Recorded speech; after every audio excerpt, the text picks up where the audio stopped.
Hi everyone. Thank you so much for clicking on this video. Today we're going to embark on a terrifying journey through different cultures, exploring some of the scariest horror stories from around the world. But before we begin, I want to know, what is the scariest horror story you've ever heard? Share it in the comments, and let's discover together what lies ahead. 1. The Whispering Woods of Japan. I grew up in a small town in Japan, surrounded by thick, ancient forests. As a child, I was told never to enter the woods alone, especially at night. The elders said the trees whispered secrets that could drive you mad, but I never believed them.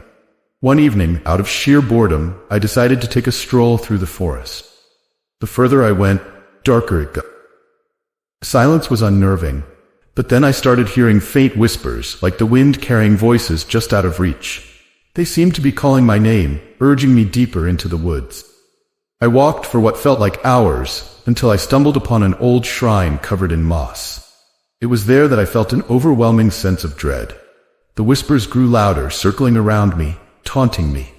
I wanted to run, but my legs refused to move. Suddenly, the whispers stopped. I felt a cold breath on my neck and turned around. There was no one there. The trees loomed over me, their branches twisted into grotesque shapes. Panic set in as I realized I was lost, unable to find my way back. Desperate, I started running, but the forest seemed to stretch on forever. My lungs burned, and I collapsed on the ground, exhausted. As I lay there, the whispers returned, louder than before, and I finally understood what they were saying. They weren't calling me deeper into the woods, they were warning me to leave. But by then, it was too late. The forest had already claimed me. In the distance, I saw a figure emerge from the trees, and with horror, I realized it was me. The figure smiled and walked away, leaving me to wither in the darkness. The Crying Woman of Brazil. I had heard the stories of La Llorona, the weeping woman, ever since I was a child. It was an old Mexican legend, but somehow her presence was felt in every corner of Latin America, even in my small town in Brazil. The legend says she drowned her children in a fit of rage and now roams the earth, crying for them. One night, as I was walking home from a friend's house, I heard the sound of soft sobbing coming from a nearby river. The hair on the back of my neck stood up. I told myself it was just the wind. Curiosity got the better of me, and I decided to check it out. As I approached the riverbank, the sobbing grew louder, more anguished. I called out, asking if someone needed help. There was no response. The sound seemed to be coming from everywhere at once. I shivered and turned to leave, but then I saw her. A woman, dressed in white, stood by the water's edge, her back to me. Her long black hair hung down to her waist and her shoulders shook with each sob. I hesitated, every instinct screaming at me to run, but instead I called out to her again. She turned slowly, and when I saw her face, my blood ran cold.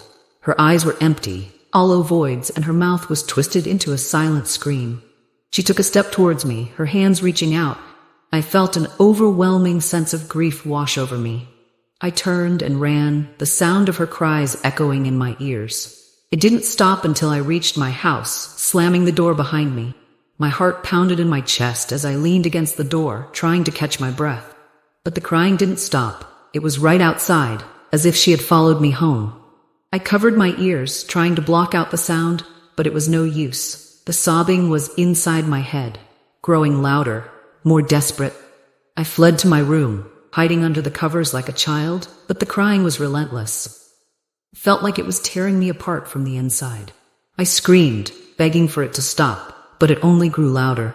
And then, as suddenly as it began, crying stopped. The silence was deafening, almost suffocating. I peeked out from under the covers, my heart still racing, but there was no one there. Relieved, I sighed and closed my eyes, but then I heard it again, soft and faint, as if from a great distance, the sound of a child crying. The Phantom Bus of Mexico City. Every night after work, I took the same bus route home through the bustling streets of Mexico City. It was always crowded, full of people eager to get home. But one night, something felt different. I boarded the bus as usual, but when I looked around, the seats were almost empty. Only a few people sat scattered throughout the vehicle, all of them eerily silent, staring straight ahead. The air was thick with unease, but I shook it off and found a seat near the back. As the bus rolled through the city, I noticed that the usual stops were passing by without the driver slowing down. No one seemed to notice or care. The cityscape outside grew more distorted, the buildings blending into one another in a surreal blur. I glanced at the other passengers, but none of them made a move.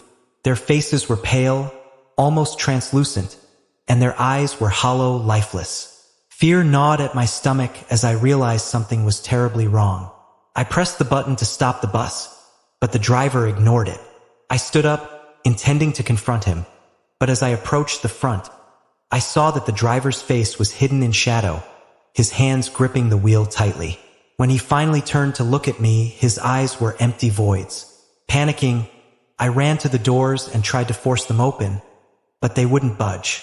The other passengers remained motionless, their eyes now fixated on me. I screamed for help, but my voice was swallowed by the oppressive silence. The bus drove on, leaving the city behind, heading into a darkness that seemed to stretch on forever. My heart pounded as I realized I was trapped. Suddenly, the bus jerked to a stop. The doors hissed open, and I stumbled out, gasping for air. I was standing on an empty street, the bus gone without a trace.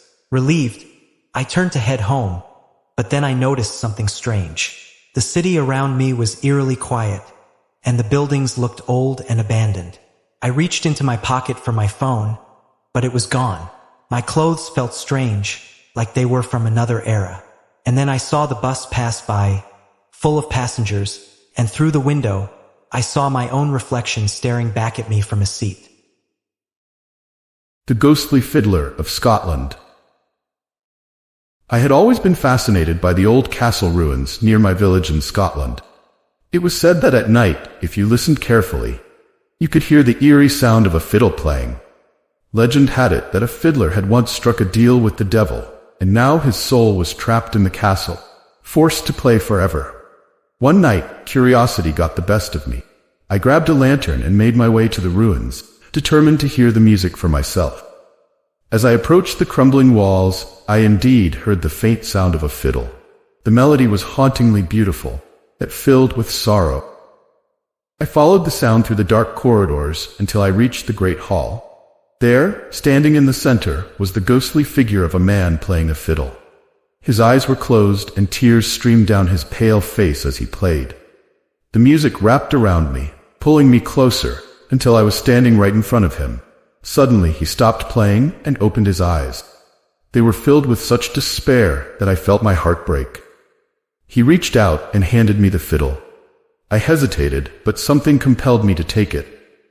The moment my fingers touched the strings, I felt a surge of energy course through me. The ghostly figure smiled sadly before fading away, leaving me alone in the hall. I tried to leave, but my feet wouldn't move. Panic set in as I realized I couldn't let go of the fiddle. The bow moved on its own, and the haunting melody began to play once more. In that moment, I understood the curse. Fiddler had passed his burden to me. I was now trapped, forced to play the same mournful tune for all eternity, just as he had been. And somewhere in the village, another curious soul would soon hear the music and come to take my place. The Black Volga of Poland. When I was growing up in Warsaw, there was a legend that haunted the city streets. They said a black Volga, an old Soviet car, would appear out of nowhere, driven by mysterious figures in dark clothes. Anyone who saw it was doomed to disappear without a trace. I never believed the stories until one night, when I was walking home from a late shift at work. The streets were empty, the city unusually quiet. As I rounded a corner, I saw it, a sleek, black car idling at the curb. The windows were tinted, and I couldn't see inside. A chill ran down my spine, but I told myself it was just a coincidence. I quickened my pace, eager to get home, but the car slowly rolled forward, matching my speed. My heart pounded as I glanced over my shoulder, and sure enough, the car was still there, creeping along the curb like a predator stalking its prey. I broke into a run, my breath coming in short, panicked gasps. The car's engine roared to life, and it sped up, keeping pace with me. I darted down side streets, trying to lose it, but it was always right behind me, its headlights cutting through the darkness. Desperate, I ducked into an alley and pressed myself against the wall, hoping the car would pass by. I held my breath, my pulse thundering in my ears. The sound of the engine grew louder, and then it stopped. Silence filled the alley. I peeked around the corner, but the car was gone. I exhaled shakily, relief washing over me. Maybe it was just a coincidence after all. I stepped out of the alley, but as soon as I did, I heard the engine again, closer this time. Panicking, I turned to run, but the black Volga was there, blocking my path. The driver's window rolled down slowly, and I saw a pair of cold, unblinking eyes staring back at me from the darkness. Before I could scream, the car door opened, and a hand reached out, grabbing me by the arm. I struggled, but it was no use. I was dragged into the car, the door slamming shut behind me. The engine roared to life, and we sped off into the night. I don't remember much after that, just a blur of lights and shadows. When I woke up, I was lying on a cold, hard floor in an unfamiliar room. My head throbbed, and my vision was blurry. I stumbled to my feet, but the door was locked. Panic set in as I realized I was trapped. I banged on the door, screaming for help, but no one came. The only sound was the ticking of a clock on the wall, counting down the minutes of my captivity. And then I noticed it, the black Volga parked outside the window, waiting for its next victim. The Silent Village of Romania.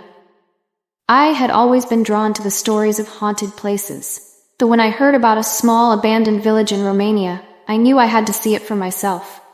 The village was said to be cursed, its inhabitants having vanished overnight without a trace. The locals avoided it, claiming it was a place of evil. Undeterred, I set out early one morning, determined to uncover the truth. The journey was long and arduous, taking me deep into the Carpathian Mountains. As I approached the village, a sense of unease settled over me. The air was heavy, and the silence was suffocating. The village was exactly as I had imagined.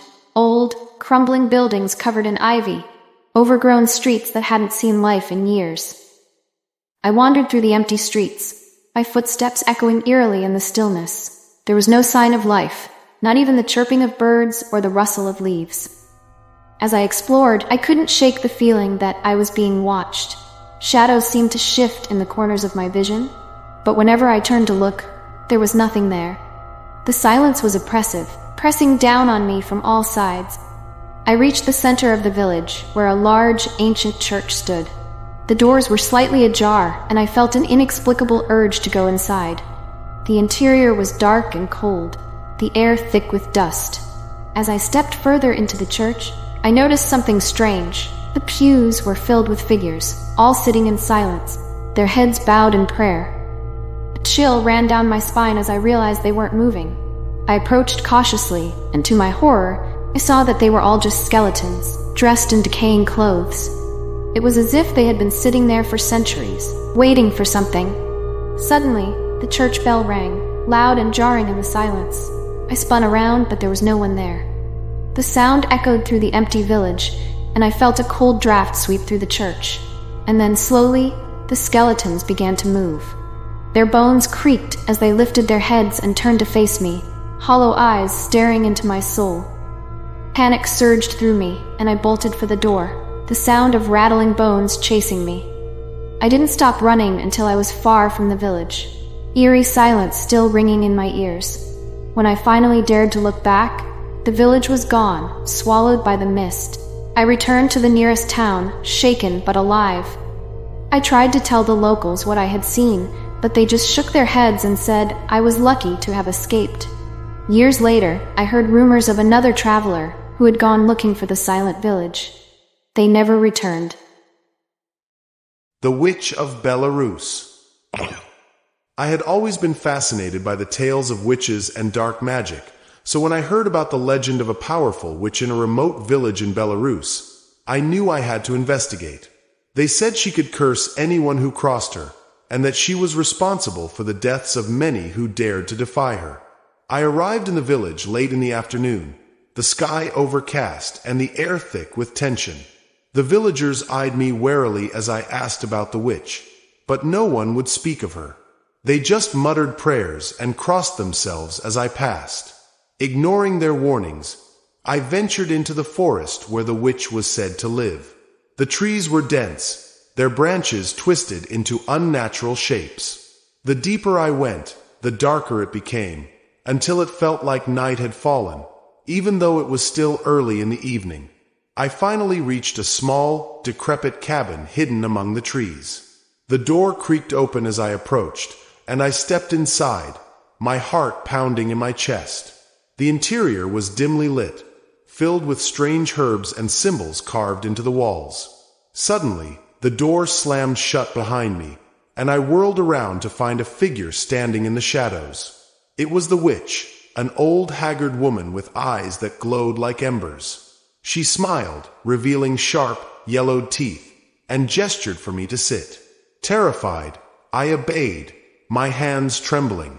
She spoke in a low, raspy voice, her words like a spell weaving through the air. She told me she had been expecting me, that she knew why I had come. She reached out and grabbed my hand, her grip cold and firm. I felt a searing pain as she traced a symbol into my palm with her long, sharp nails. Her voice grew louder, and I felt myself slipping into darkness. When I woke up, I was lying on the ground outside the cabin, the sun setting in the distance. My hand throbbed where the witch had marked me, and I knew something had changed. I stumbled back to the village, my mind racing. But as I entered the village, I noticed the villagers were staring at me with a mix of fear and reverence. They whispered among themselves, their eyes wide with terror. It wasn't until I looked into a puddle of water that I understood. My reflection stared back at me, but it wasn't my face. It was hers, the witch's face. I screamed, but the sound that came out was her voice. The curse had worked. I was trapped in the witch's body, and she was now free in mine. Thank you for watching, especially to the subscribers for supporting our stories. What story do you like the most? Don't forget to subscribe to our channel for more thrilling tales. See you in the next video. Make sure to come back tomorrow for another new video with part 2 of this urban legends around the world.